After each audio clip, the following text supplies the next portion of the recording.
After years of independence, I moved for my partner. Now, I'm drowning in chores while working from home and living in a studio. Is this love? Long posts submitting for a friend and some details have been changed for privacy. I am a 34-year-old female and my partner is a 32-year-old male. We have been together for 5 years. Although we are not legally married, our state acknowledges common law marriage.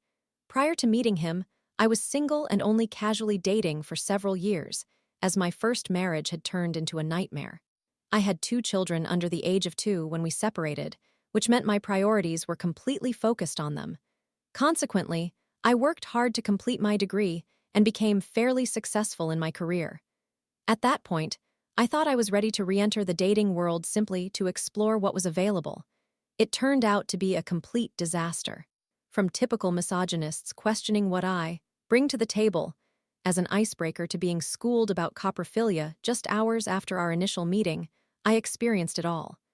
Trust me, you do not want that in your search history. Eventually, I gave up on the idea of a relationship and decided that I was a mature and independent woman with needs. In the grand scheme of things, it didn't matter if I engaged with other consenting adults I was not romantically involved with, as long as all parties were informed and safe. I am still working through the trauma of growing up in a religious household in rural America. One day, I matched with a guy on a dating app. We exchanged some playful messages for a few days before he invited me to meet him.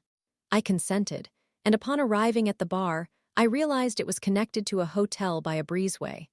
I was both pleasantly surprised and slightly disappointed to discover that my date was working behind the bar instead of us enjoying brunch and potentially sharing a room. However, as we talked, he was different from the usual candidates. He was funny, kind, able to hold a conversation, and treated me well. Nearly 6 years have passed since we first met. During that time, his career has also made significant strides, and I have relocated halfway across the country and back when his job site closed. Currently, we are halfway across the country in the opposite direction for his work. I refinanced my car to afford the initial move because my parents and grandparents depended on me financially, and I needed that additional cushion for peace of mind. Our most recent relocation brought us to a city not far from my ex-husband and his new wife. This move was made on very short notice. The initial plan had been for the children to stay with their father, as he has made considerable progress, and his wonderful wife treats them like her own. Now, we are entering the 2nd year of living in a studio apartment with no sign of ending this situation. Additionally, I have faced numerous medical issues over the past couple of years. They began in 2023, and as I lacked medical insurance until January 2025, we have yet to receive a diagnosis. Consequently, my work became inconsistent, and I was ultimately let go from my previous position. However, I have since secured a stable job and am on the path toward receiving a diagnosis and a treatment plan. Now I am starting to recognize that perhaps I have been wearing rose-tinted glasses all these years, and the carnival atmosphere has actually been a showcase of red flags. Due to my health circumstances, I often work from home, primarily from my bed. My husband seems to believe that because I do not commute to work daily, I should take on responsibilities that are typically associated with a stay-at-home mom, even though I work full-time and my children are still living with their father. This includes everything from laundry and dishes to preparing meals and cleaning up his messes around the house. This was never the understanding we had. The whole reason I work from home is that the daily commute was causing significant stress. Furthermore, his car was damaged by a valet several months ago, so we have been sharing mine, and my working from home facilitates that arrangement. He does not maintain my car, barely doing the minimum such as checking tire pressure, filling the gas tank beyond a 70-mile range, or refraining from making it a mobile trash can. We frequently alternate who prepares dinner and washes dishes, but he often chooses to do something else after work on his designated day or claims to be too tired from work. I relate to that, as I have experienced similar feelings when feeling unwell. He also refuses to unload the dishwasher unless he needs to reload it and does not rinse the dishes before placing them in the dishwasher. If I request him to complete a task more than once within a 24-hour period, he claims I am nagging him. Yes, he actually used the term, nagging. He has been diagnosed with attention deficit hyperactivity disorder and is unmedicated, so he often forgets things.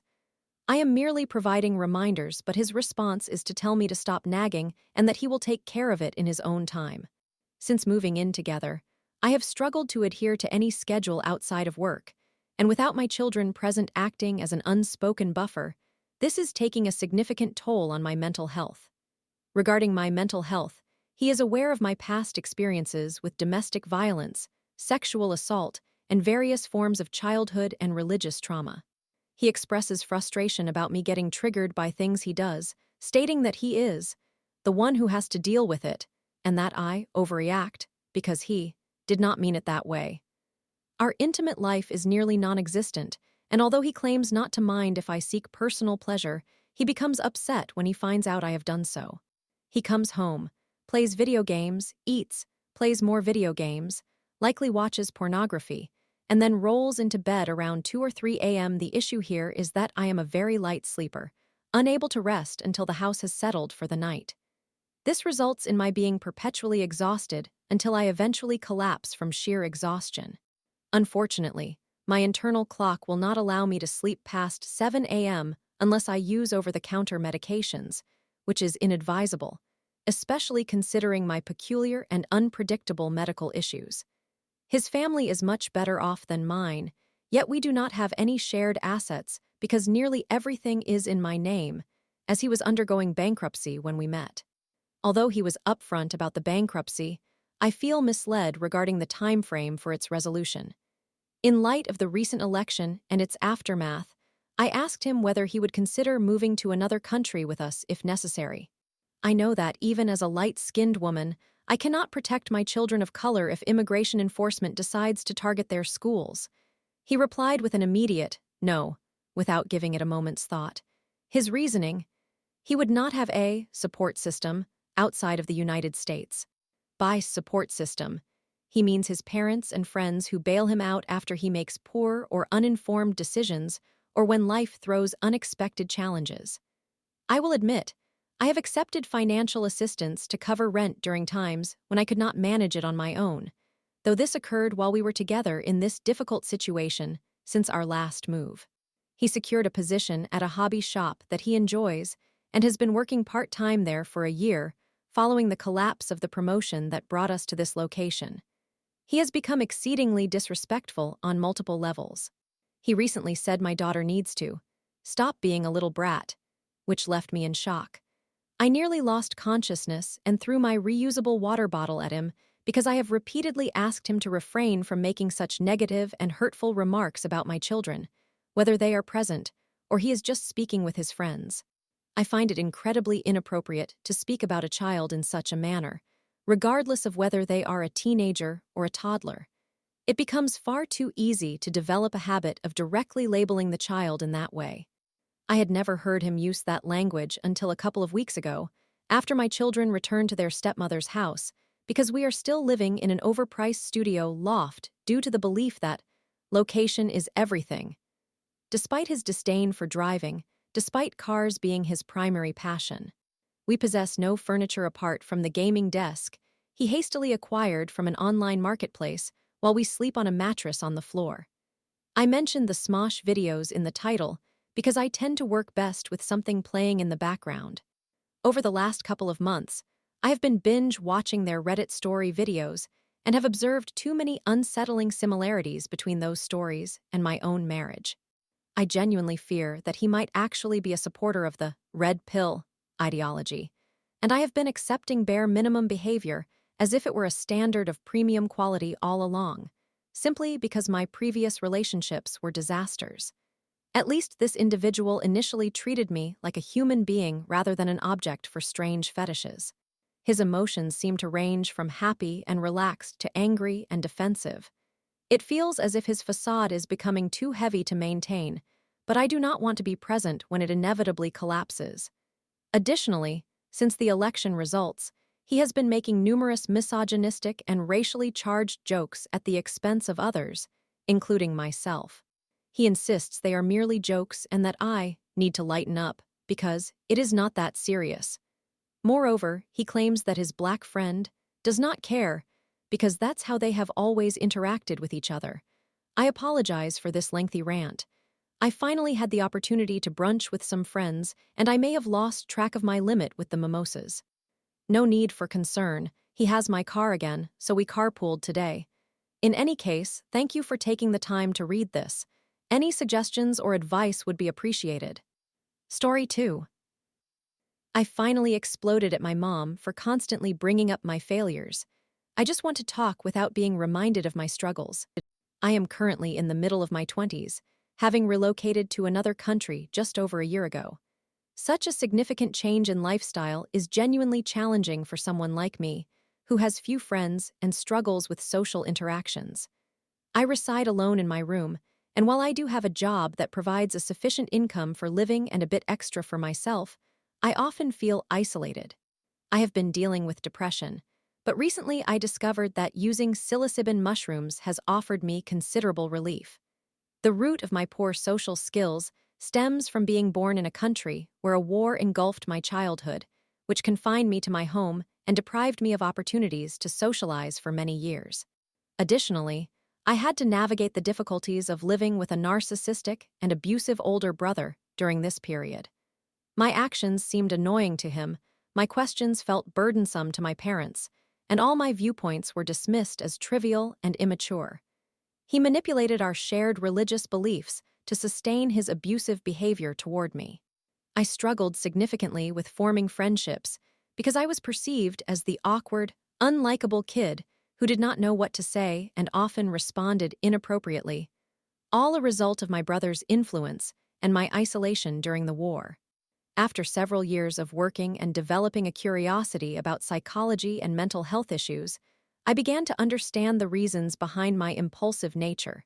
Difficulties in maintaining friendships, hyperactivity, unusual hobbies, and challenges with focusing on self-improvement, not to mention my struggles in school. I suspected I had attention deficit hyperactivity disorder, but the challenge is that so many individuals online appear to be faking diagnoses or self-diagnosing, turning it into a part of their identity. This made me hesitant to explore the idea further for several years, out of embarrassment and a desire to avoid seeking attention. When my depression worsened in my early 20s, I struggled academically in college, unable to complete my graduation project that would allow me to finally leave my troubled country. After months of saving and regaining the will to rise from my bed, I finally visited a psychiatrist. After conveying my suspicions regarding depression, he suggested therapy sessions instead of medication. However, with minimal time remaining for my graduation project, I insisted that I needed medication immediately, or I risked another year in this country. He prescribed a mix of medications that proved helpful initially, but after 6 months, the side effects were overwhelming. I asked my psychiatrist for an evaluation for attention deficit hyperactivity disorder, but he dismissed me, suggesting that I was an adult with good grades, implying that the symptoms disappear in adulthood, which is not true. Despite my academic achievements, I struggled with schoolwork, focusing, and meeting deadlines, often exerting double or triple the effort compared to peers to achieve average or satisfactory grades. After moving to this new country and enduring 2 terrible minimum wage jobs that left me $7,000 in debt, while also enduring mistreatment when I disclosed my struggles with depression in an attempt to do my best, I finally secured a great job with a respectful boss, supportive coworkers, and compensation that allows me to start repaying my debts while saving a bit for myself. I chose not to mention anything about my mental health to maintain boundaries. However, this progress is overshadowed by my mother's constant reminders about my struggles. I have not made any friends, and when I do connect with people, they often lack commitment or are simply too busy juggling jobs and college, which is entirely understandable. They appreciate me and my work ethic, but their schedules are overwhelmingly full, just like everyone else's in this country. Almost every few days for the past year, my mother asks whether I have made any friends or ventured out anywhere. I have already explained to her how challenging it is to earn money and how easily it is spent. Going out often incurs high costs, particularly relative to my income. Furthermore, I am focusing on improving my mental health and personality before seeking additional friendships. It feels burdensome every time I invest significant emotional effort and time trying to forge friendships, only to find that many aren't the right fit. This situation is incredibly draining. I understand that I need friends, Mom. I genuinely do. I am aware that I should engage in activities and socialize more. I wholeheartedly recognize this. However, her daily or frequent inquiries only exacerbate my feelings of inadequacy, as I am unable to change my situation immediately. I am stuck until I resolve both my financial and mental health challenges. My mother is kind and consistently attempts to provide company and let me express myself, calling me twice daily, once in the morning and once at night. To cope, I have started pretending to be asleep during the evening call to avoid further triggers. The frustrating part is that whenever I express annoyance or share my frustrations, she inadvertently brings it back up, even when I desperately want to move on. I simply wish to converse with her about everyday happenings, that's all I seek. I cannot share details with her for fear that she will bring them up repeatedly, even when I have already found a resolution. For instance, I recently gained a client seeking a custom application. I told him I could assist him and received a $1,500 deposit, enlisting a friend's help since I'm busy with my main job. I plan to handle the contract, taxes, server setup, and computer arrangements. Unfortunately, my friend not only failed to meet the deadline, but the client became extremely frustrated with me, and I found myself making excuses as we significantly exceeded the required time frame, while my friend contributed very little. Eventually, I was able to gather some funds, reimbursed my client, and sincerely apologized, but he never responded. He just accepted the money and cut off communication. However, whenever I mention this potential opportunity to my parents, they regularly ask about its progress. I continually assure them that I am collaborating with my friend, who is not fulfilling his responsibilities, and requested them not to worry about it and to allow me space. Yet, week after week for a year, the guilt weighs heavily as I see my friend doing nothing while my client remains displeased. The constant questions only heighten my stress. It's overwhelming, and I would prefer not to dwell on it. 2 months after reimbursing my client, I informed my parents that I had to cancel the project and that the client received his payment back but did not respond. Today, my mother asked me again, "Did the client reply to you?" I couldn't hold it in any longer and exploded. "Mom, it's over. Stop bringing up this failure. I paid him and it's done. Why would he reach out after 2 months? Why are we still talking about this? Please just stop." I felt terrible afterward, as I rarely or never speak to my parents in that manner. I quickly changed the subject to discuss our day instead. I genuinely struggle to communicate anything to them without experiencing relentless nagging about it time and time again. I recently obtained my attention deficit hyperactivity disorder medication and diagnosis after years of battling, and I dread explaining it to my mother without her pestering me about the medication and other issues.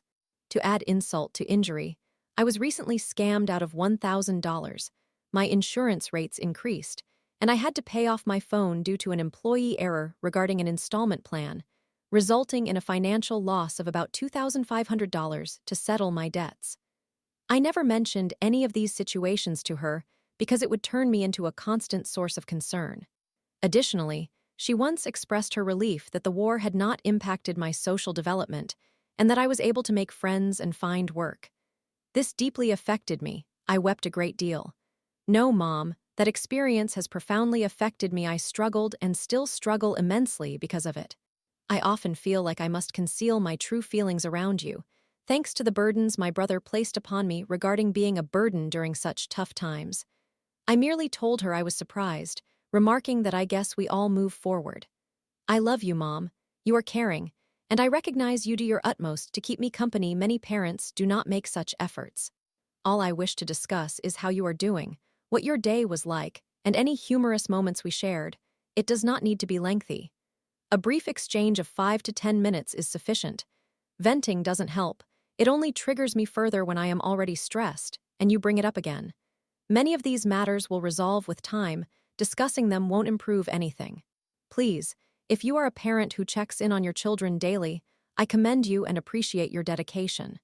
However, one call is sufficient. It doesn't need to be lengthy, just a simple check-in. Be sure to let them know that if they wish to share anything, you are available.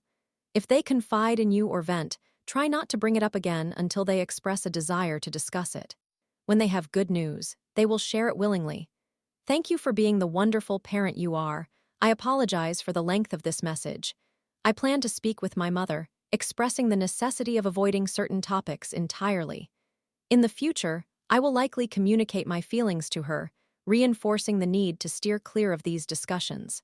I struggle profoundly due to my social skills, fearing I may upset her by revealing that her attempts at help have caused me distress. I just can't. I realize it's the remnants of my ADHD, anxiety, and past abuse surfacing. Thank you. Story 3. Left alone in a strange campground, I feared for my safety after I passed out and my friends shrugged off my concern. Preface: I will attempt to maintain anonymity as much as possible due to the sensitive nature of the story. I apologize for any unusual names and the length of the narrative. I am in my late 30s, while my friends are in their late 20s. I attended a camping trip with two of my friends. One I had been casually dating for a couple of months, and the other I had known for about 2 years, although we had only begun spending more time together in the last 4 to 6 months. For the sake of this story, I will refer to them as Silver, the friend I was dating, and Lee. The campgrounds are difficult to describe. It was somewhat reminiscent of Mardi Gras in New Orleans, but set in a campground. I have heard music festivals compared to this event as well. This was my first experience with an event of this kind, though I am familiar with camping, having attended another festival that shared similar vibes for several years. My friends were heavily involved in the planning and continually informed me about what to anticipate, to which I responded, "Yes, that is reminiscent of another event I have visited." At one point, they mentioned that they might want to occasionally explore on their own, and I replied, "Of course."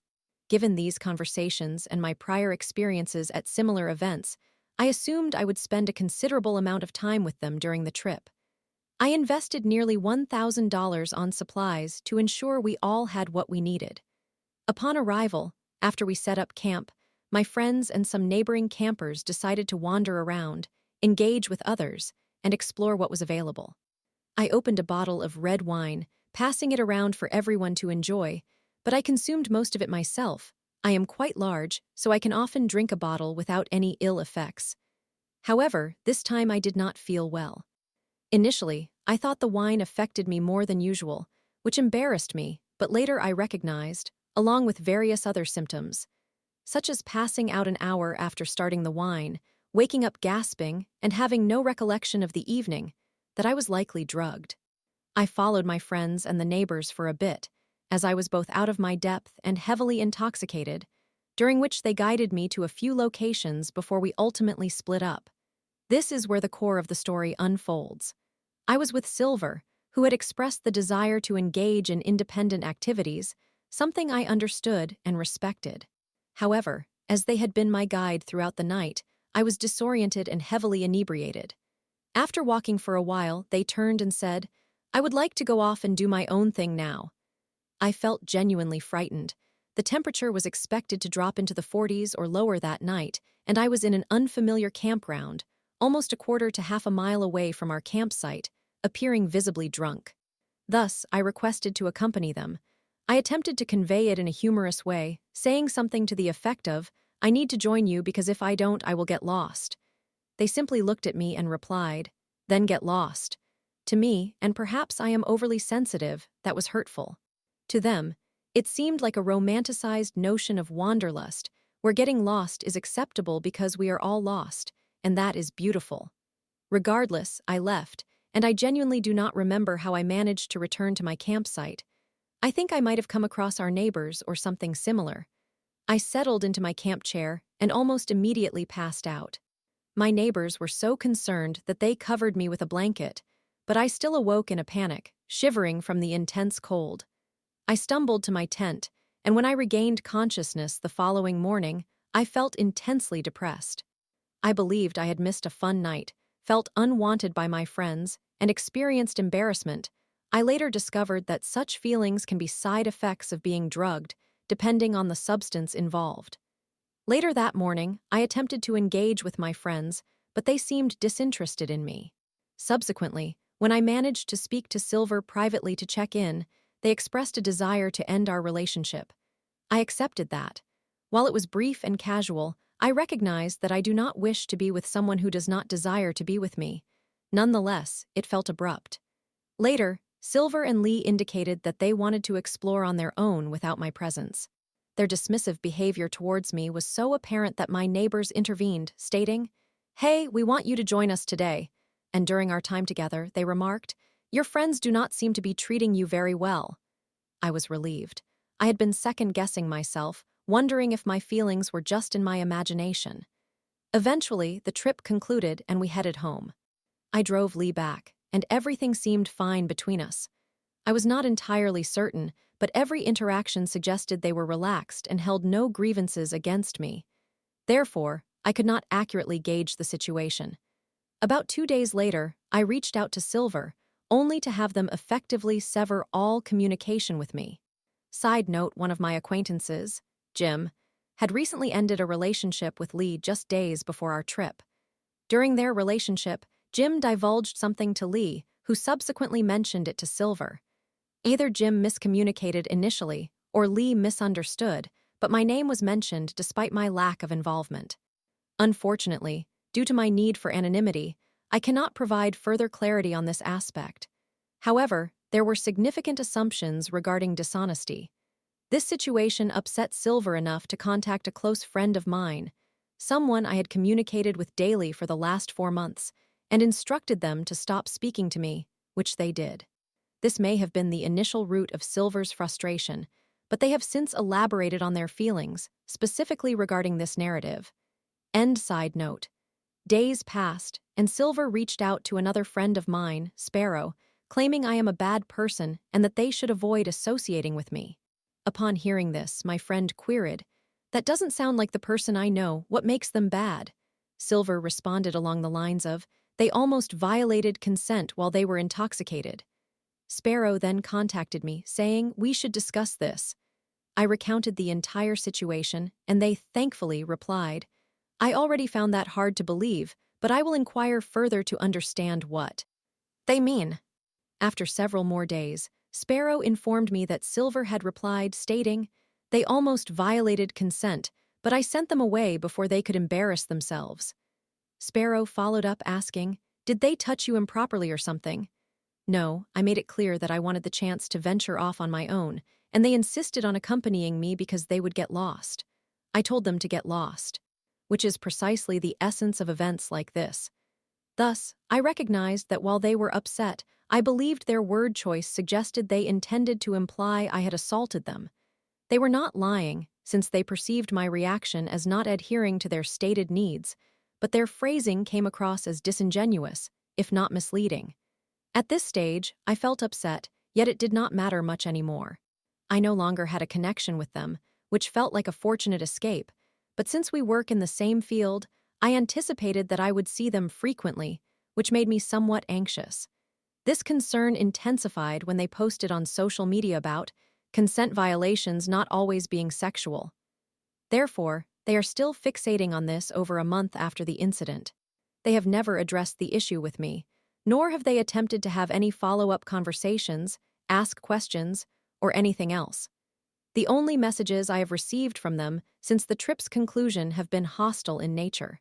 When I consulted various people about camping experiences like this to confirm I wasn't imagining things, everyone I spoke with stated, "Yes, if you are with someone or sharing a campsite, you typically participate in activities together," and that there is a distinction between someone sitting at camp and saying, "I am going to have some personal time," and simply abandoning a friend late at night, particularly if they are intoxicated. If I am incorrect, then I will accept that. I have been wrong before and will undoubtedly be wrong many more times in the future.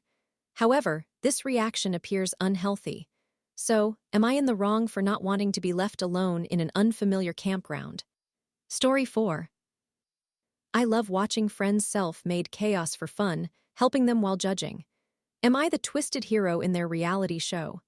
I cannot precisely define myself, but I believe you might describe me as a combination of a psychopath and an inversely emotional leech.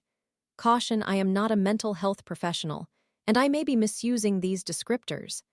I do experience and comprehend emotions to some extent, so I do not fit entirely into one category or the other. I can genuinely perform acts of kindness for others without expecting anything in return, indicating that I have an understanding of morality and what it means to be good. Perhaps I am just a flawed individual. I cannot say for sure. I was brought up in a nurturing, stable environment, so I do not have any justifications aside from possibly being wired differently. I find pleasure in witnessing the struggles of others specifically, when those struggles arise from poor or foolish decisions they have made. The suffering of children or animals being mistreated does not intrigue me, as it resembles reading a tale about an entirely passive and powerless character, inciting discomfort in me. However, the storyline of 177,013, a reference that some may understand, but gentle souls should avoid, was more amusing than tragic. I admit that the main character faced exploitation from others, and that not every event was their fault, but many of their decisions seem to lead to the question, how will they sabotage their own life next? To illustrate further, I draw parallels to Blanche Dubois from A Streetcar Named Desire or Ned Stark's decision to show mercy to Cersei, which was questionable at best. I do not assign blame to either character for the wrongs inflicted upon them by others. However, I possess a morbid curiosity regarding the choices they could control. I suppose you could call it emotional rubbernecking. I typically do not think they deserve it, largely because I view deserving as an unproductive notion. After all, bad circumstances can befall good individuals without apparent reason, and vice versa. Nonetheless, there is undeniably a self-satisfied, "Wow, I am relieved I am not in your shoes," feeling in the back of my mind, particularly if there is a clear and direct sequence of events arising strictly from their choices. Am I unkind for feeling superior to these individuals? Many have stated that I am. Do I lose sleep over it? Not particularly. Am I self-absorbed? I am uncertain, perhaps. I do not fully understand the precise definition of narcissism, but I can acknowledge that numerous individuals excel in various areas beyond what society considers valuable, and I can respect those people. My preferred type of person is one who constantly laments their own circumstances while being seemingly unable or reluctant to effect change, despite abundant support and guidance. While others find them exasperating, I consider them entertaining due to their mindset, which feels so foreign to me, or maybe I am the anomaly. I refrain from labeling myself as a perfectly rational individual because no one can claim that title. However, instances such as spending $5,000 on a vacation to Europe while buried in credit card debt and subsequently lamenting being broke, being overly reliant on a dysfunctional partner who does not contribute and questioning why one feels perpetually drained rushing into another relationship after enduring 5 previous abusive ones while recognizing one's poor judgment, and then pondering why one is unhappy refusing to work out of a belief that labor is beneath them while living off family, all while crying about parental mistreatment, appear evidently self-sabotaging to me. Consequently, I enjoy delving into conversations with these individuals to dissect their motivations for better comprehension. Do they possess a skewed abundance mindset? Are they seeking to fill an emotional void or unresolved sorrow through reckless spending? Do they have low self-worth and misconstrue what healthy affection looks like due to their upbringing? Are they psychologically stunted as a result of childhood trauma? Are they clinging to an unrealistic vision of their life versus reality to cope with their unmet aspirations? Are they still under the influence of another abuser or enabler? Do they lack a coherent comprehension of cause and effect? It fascinates me to uncover what drives them. Naturally, even after understanding their reasoning, I often regard these individuals as complete fools, certainly not lovable fools. I harbor no empathy for them. Ironically, others perceive me as an endlessly compassionate friend because, after all, why would I invest such time and energy in these relationships, listening, providing guidance, and being supportive? Nevertheless, my criteria for what I find painful versus entertaining differ significantly from those of others. A. You never abandoned X person when the rest of us did. I did so because their emotional offloading did not impact me negatively in the same way it did for others. B. You did not blame them, but you held them accountable. I suppose I am adept at distinguishing between the other person undoubtedly wronged you, and that was unacceptable, versus this aspect was entirely within your control, and you are responsible for the outcome, and I sincerely articulate what they should have done differently to prevent the current predicament or avoid similar issues in the future. Conversely, my kindness is merely superficial, leading them to return to me. Additionally, it amuses me to acknowledge their explanations for their behavior and then thoroughly dismantle them. My parents never taught me how to manage finances or maintain a stable relationship. I understand that. So, are you ever going to try and learn? Because, objectively speaking, within the reality we inhabit, no one else can accomplish this for you but yourself. See, you remain so composed when they lash out.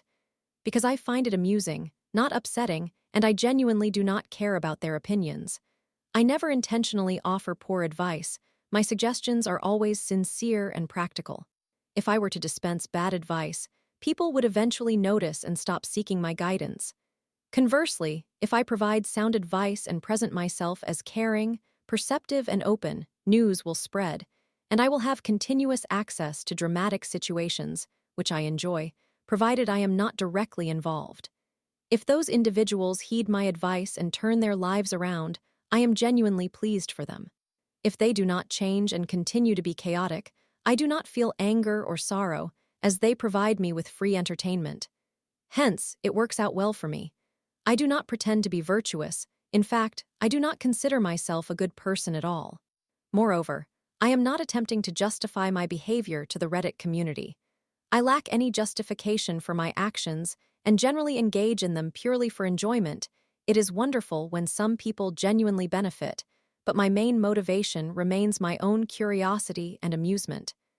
I do not seek validation from others. It is a bonus when they perceive me positively in other parts of my life. Nevertheless, my main drive is self-entertainment rather than accumulating social capital or assisting others. Additionally, I do pass judgment on these individuals, even when I claim otherwise, as I am inherently critical and enjoy instigating reactions. Curiously, everyone around me deems me a remarkable individual, believing I have performed wonders for a few of them. Life possesses a peculiar sense of humor, I suppose. I ponder how many paid psychologists or therapists might share some of my traits. I would say I belong to the incorrect profession, but my current field offers better compensation than even the most highly paid private practitioners, so ultimately, it is what it is. I likely have more productive ways to spend my time and energy. However, in the absence of these individuals in my life, I would probably squander that time on mindless reality television, which means everything balances out. Story 5. I joined a bakery under a burly Russian boss. My recipes got stolen, and the dumpster exploded with dough sweet revenge served. I am a professional baker who has experience working for a variety of companies creating recipes and related tasks. Recently, I found employment at a local grocery store where I was responsible for preparing pastries in the early morning hours. There were usually a few colleagues present, one of whom was a mixer. Mixers generally adhere to a specification sheet detailing the weights of all the necessary ingredients for batch mixing. It was somewhat mindless work that required minimal thought. He was a young man, just out of his teenage years. We quickly became good coworkers and enjoyed discussing baking, and I would assist him in organizing our supply orders. Those were enjoyable times. One day, a woman with a thick Russian accent entered the store and handed us business cards. She mentioned that whatever salary we were earning, her company would double it if we decided to work for them. I arranged an interview, believing this would be a fantastic opportunity for me. It was a new grocery store concept resembling a glamorous European-style Costco, whatever that entails. When I arrived for the interview, the establishment was still under construction. I met their head baker and we connected instantly. He cautioned me that the boss had unique tastes, which we would need to accommodate. No problem. More money, count me in. Both of us were hired, and over the subsequent months, it turned out to be a very enjoyable and fascinating experience. The boss, an imposing and burly Russian man who was blunt and consistently irritable, envisioned this store as comparable to Costco, focusing on mass-producing high-quality pastries. They were acquiring a significant amount of new equipment, including folders, shapers, and injectors worth millions. Initially, we lacked equipment, and much of the mixing was done in trash cans. Do you remember my mixer friend?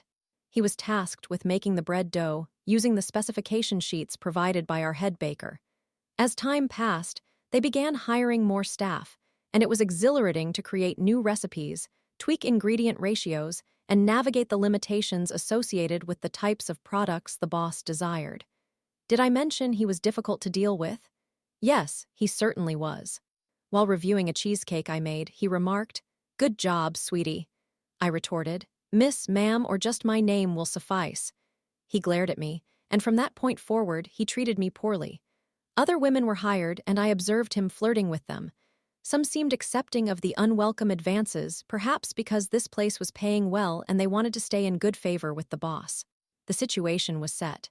The boss quickly transformed the workplace into a cutthroat environment reminiscent of a reality survival game. He would dismiss employees on the spot for various reasons. One day, he let go of our head baker, which was unexpected since he was responsible for developing all the recipes we used. I ended up with many of his notes, and the development work was split between myself and the mixer. During this time, the mixer was trying hard to win the boss's approval. He perceived the vacant head baker position as an opportunity to take charge of the bakery and earn significant income. Meanwhile, my rapport with the boss was deteriorating rapidly. For example, I had him taste some cinnamon rolls I made, only for him to dismiss them with, "I hate these, they are awful." "What don't you like?" "We can adjust anything you wish. The dough, the filling, the icing." "I don't know, I just don't like them." On a whim, I gave some cinnamon rolls from the same batch to a woman he was interested in, asking her to present them as her creation. When she offered him the identical product I had given him moments earlier, he adored it. Anyway, one day I realized my notes were misplaced, and a coworker informed me that my mixer friend was stealing my work and claiming it as his own. He also approached me frequently with numerous baking questions, which was all right, but I understood that his grasp of industrial ratio baking was minimal. He was a mixer, after all. Following a recipe was his primary skill. Knowing this, I created a decoy version of my notes but included terrible recipes laden with excessive salt or yeast. Anyone knowledgeable in recipe development would likely notice the absurd quantities. Unfortunately, my mixer friend would not. Initially, the plan was to leave this in a conspicuous location as bait and let him pilfer the terrible recipes, but the boss had other ideas. During a pre-launch meeting, he informed me that I would no longer be working in the bakery and would be reassigned to store setup. The mixer was set to take over as the head baker. I suppose all that flattery proved beneficial, and I was instructed to hand over all of my existing notes. "No problem, boss." The next day, the real excitement began. The mixer prepared a massive batch of incredibly salty cake batter, and I overheard the boss screaming at him about having way too much salt. However, that was not where the excitement peaked. While we were preparing industrial-scale baking equipment, we had to test the larger mixing machines and conducted a trial run for bread dough. Using my decoy recipe, which called for triple the yeast and sugar. When the dough did not turn out correctly, the mixer had to discard it. His decision: he chose to throw it away in the dumpster outside in the scorching heat of summer. We ended up discarding hundreds of pounds of dough. The amusing thing about large quantities of bread dough is that it does not stop rising simply because you disposed of it, especially not in a hot dumpster. A few hours later, I peeked outside to find my mixer colleague shoveling the enormous mass of dough into trash bags, which had burst open from the dumpster as if an uncovered blender was releasing a yeast-filled smoothie. Sweet revenge. Now, regarding the mafia aspect, this store had some peculiarities. They had been ordering double of all the elaborate industrial baking equipment and stashing it in the back. We had no room for any of it. Additionally, I investigated the company they were contracted with, which led to an address in Russia that was no longer valid. The boss also had armed security personnel situated all around. Keep in mind, this was a grocery store. I suspected that the business was more of a cover for laundering significant amounts of money. Eventually, I was let go by the boss, which was fortuitous since I was already searching for new employment, fully aware that this establishment was failing. I had already secured a new position. They held their grand opening, operated for 3 months, and then closed. Rest in peace, Mixer. In summary, I was compelled to provide a colleague with recipes I had intentionally altered to fail previously, leading to a very unfortunate incident involving the dumpster.